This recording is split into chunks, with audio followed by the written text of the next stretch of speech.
Found how to exit. All systems are now online and operational. Prepare for temporal relocation in 3, 2, 1.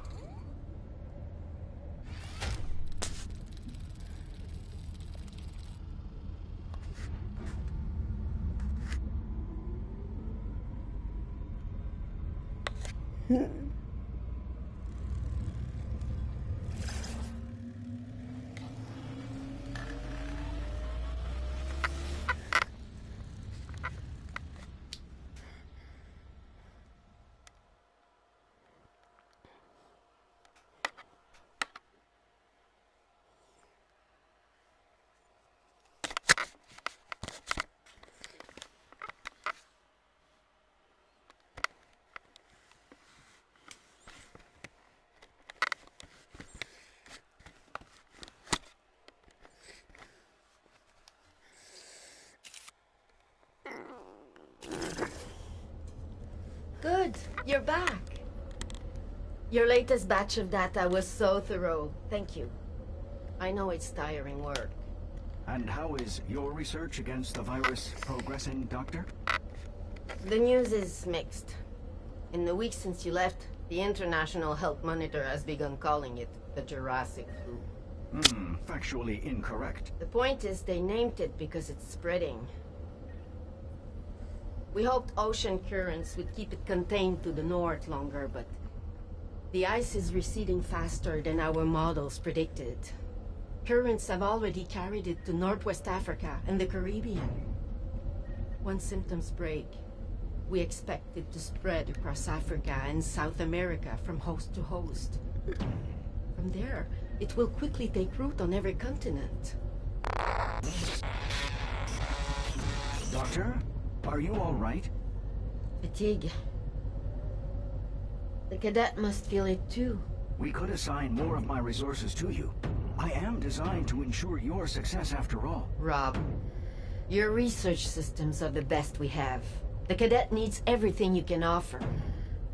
If you want to help me, look after the cadet. Search for the cure. Of course, Doctor. Keep up the excellent work.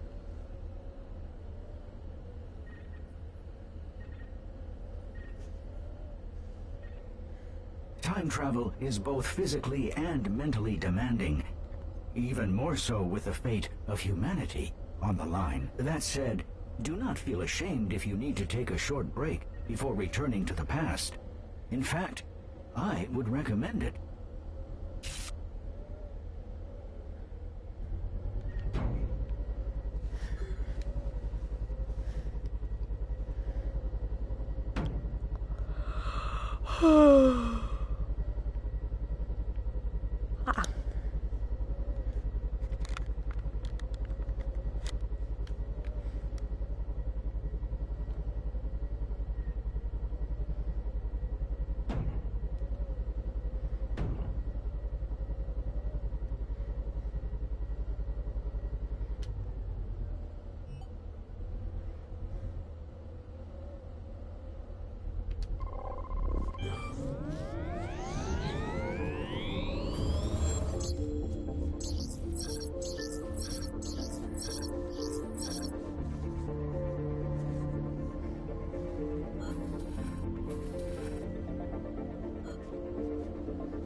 Ah.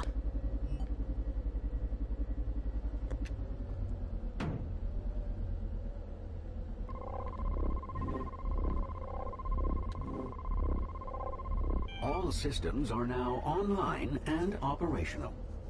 Prepare for temporal relocation in 3, 2, 1.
Let's review our objectives. Our primary research target is the Elasmosaurus, one of the largest plesiosaurs of the late Cretaceous. It's not clear to me yet how this specimen connects to a cure. But it is not for us to question. We serve to collect. The Elasmosaurus had an extremely long neck. 71 vertebrae, according to the fossil record. You may have seen it drawn with its neck winding in elaborate S-shapes. But our current hypothesis posits that it couldn't really do so. Illustrators, they do get carried away. Let's see if we can find out how this long neck helped Elasmosaurus survive and evolve. We've arrived. When you're ready, focus your view on the shutter controls. Let's continue our assignment.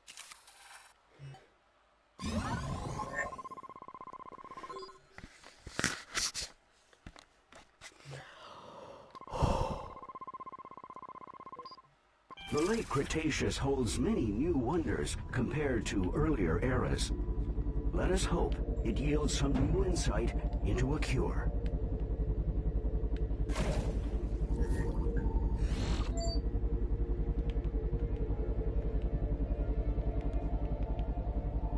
Those don't look like aquatic reptiles. More like penguins in our modern age. Please tag one with a probe so we can identify what we're dealing with.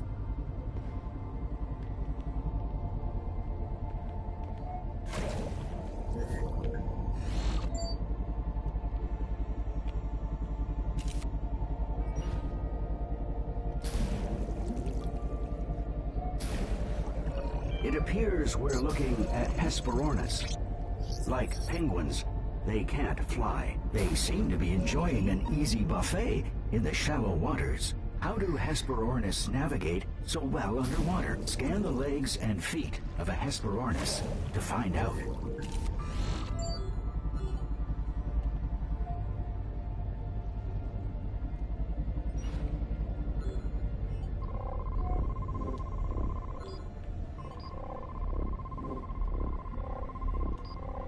They have long, highly specialized legs and webbed feet. They are capable swimmers, but ill-adapted to moving around on land. How did the Hesperornis hunt? To answer this question, we'll need a new tool, the behavior scanner. As you would know, if we'd had time to complete your training, the behavior scanner allows you to capture live behavior of creatures for later analysis. Behavior scan the Hesperornis at least once as it's looking underwater from the surface. To use the behavior scan, press and hold, then aim at a creature. Once the creature exhibits the desired behavior, release to capture a 3D image.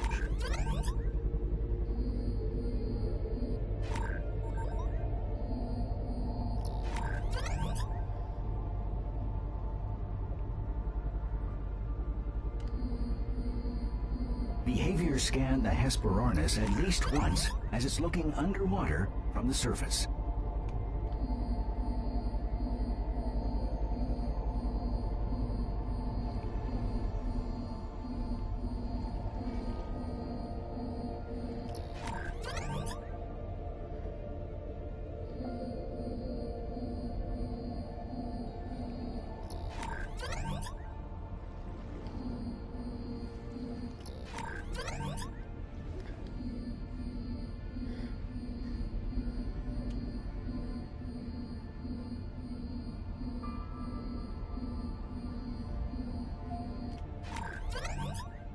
Good.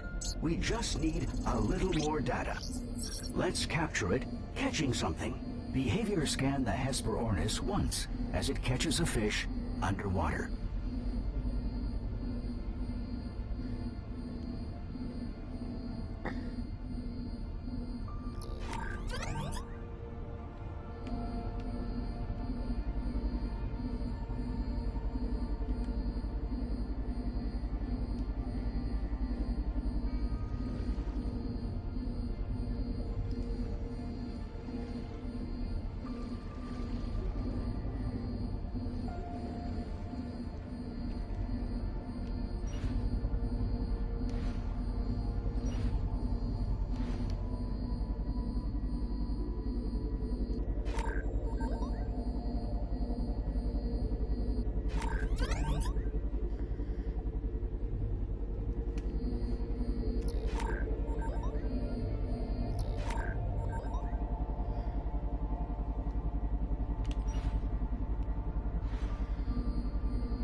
They dive in pursuit and snatch their prey in their beaks. We can see the Hesperornis hunts by sight. Fascinating though this is, birdwatching is not our focus. Let's move on with our exploration. We should look around the shoreline some more. After all, we know the virus evolved to survive on land at some point, and quite well. What are those creatures? Use your probe to find out.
They are elasmosauruses. That such a creature could evolve is truly a miracle of nature. This is the creature we've been looking for. Precisely how long was the elasmosaurus's neck, and how was it structured? I've selected a specimen for study. Ecography scan the full length of its neck.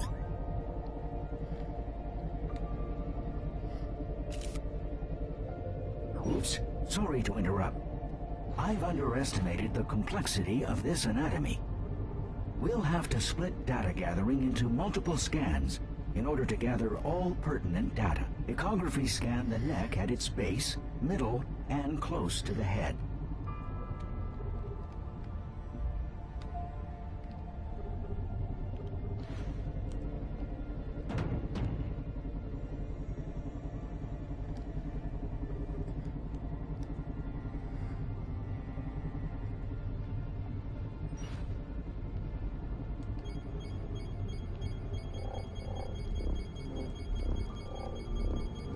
Well done. 2 more left.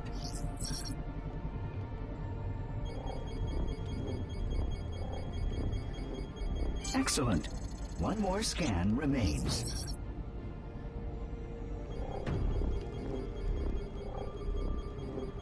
The Elasmosaurus's head contains over 50 vertebrae.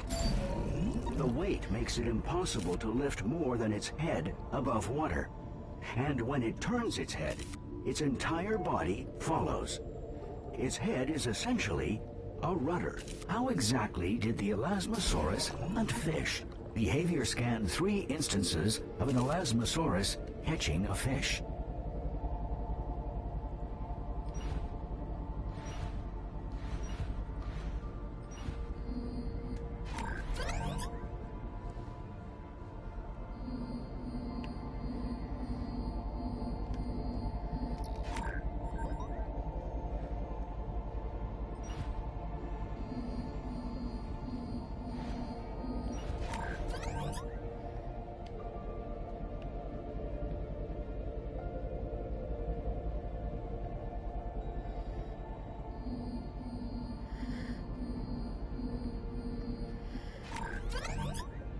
It approaches prey slowly, with its mouth wide open. It then swallows as much water as it can, trapping and crushing as much prey as possible. Are fish the only source of food for Elasmosauruses? Echography scanned the stomach of an Elasmosaurus to find out.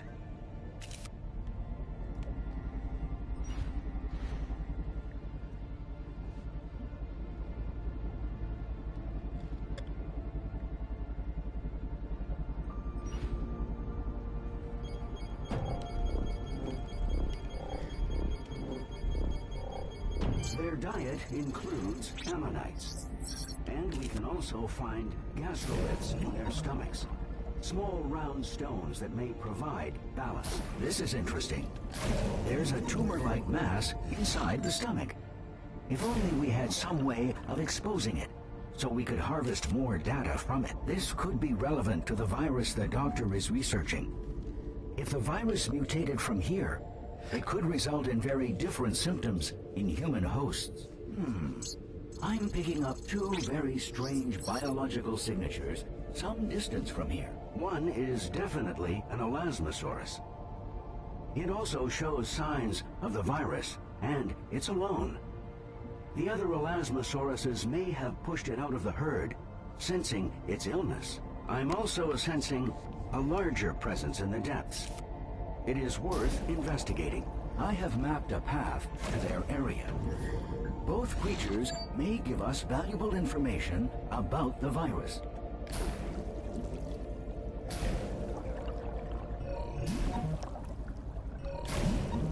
Activating low visibility navigation support. Here we are. You'll need to tag the unidentified creature, but it's not exactly volunteering itself for scanning, is it? Why not bait the lone Elasmosaurus to draw it out?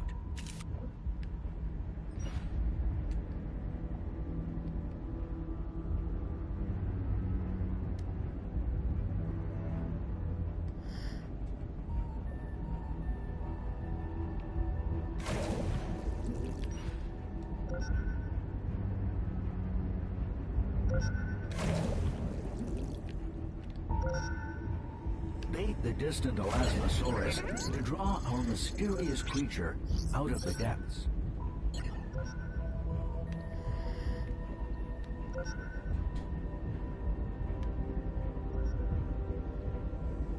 There it goes. Tag it quickly.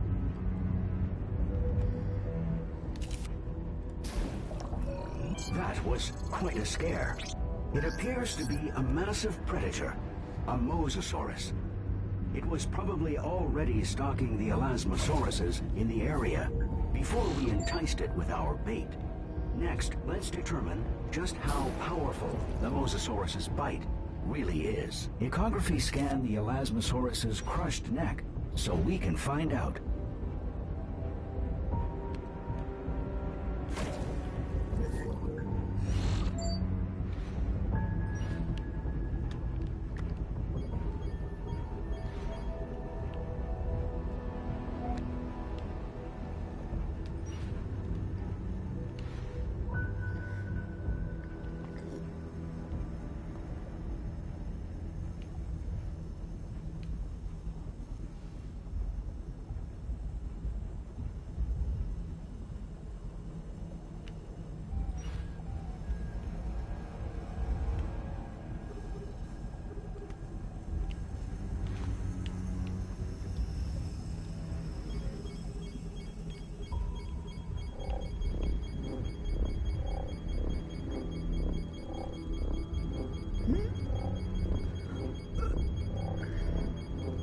By the damage inflicted upon the bones, it's clear that the mosasaurus bite uses a force comparable to that of the Tyrannosaurus rex, estimated just short of 12,800 pounds. Strange that the mosasaurus hasn't eaten more of the prey it killed and dragged under.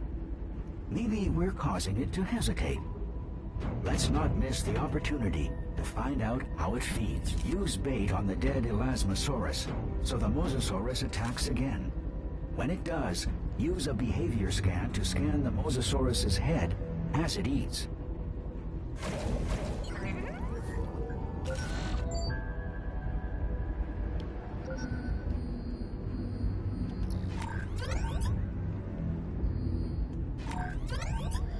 The mosasaurus uses its powerful jaws to latch onto prey, hold its victim, and lacerate flesh into large bites.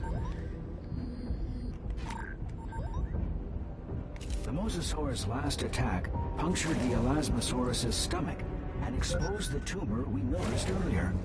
Now's our chance to analyze it. Scan the tumor.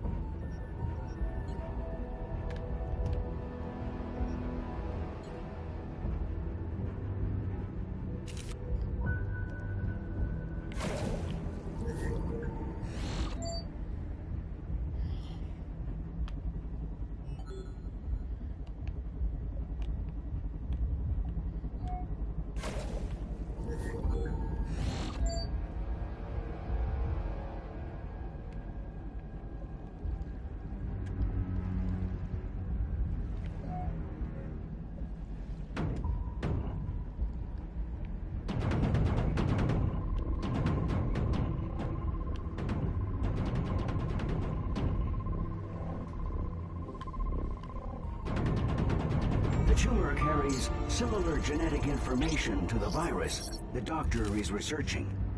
We absolutely must bring this sample back with us. We should see if we can find out whether the virus can be transferred from prey to predator. Scan the mosasaurus.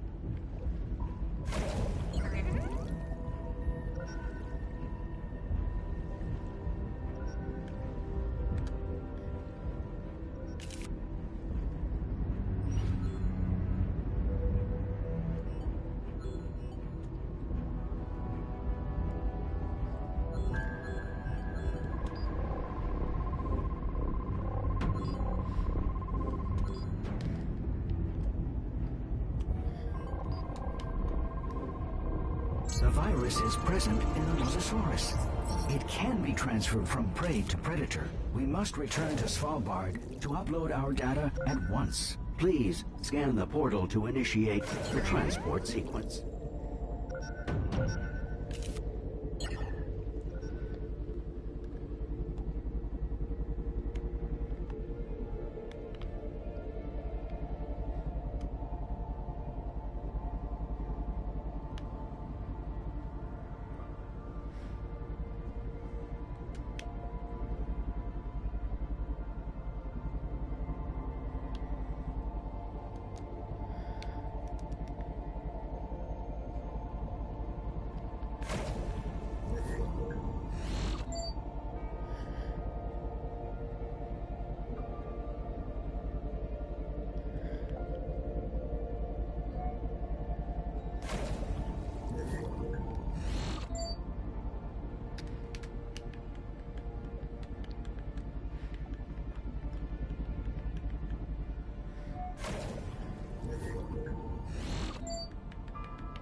We're leaving mission territory.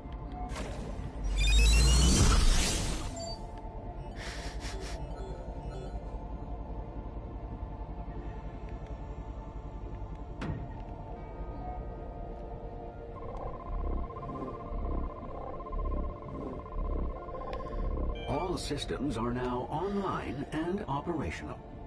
Prepare for temporal relocation in 3, 2, 1.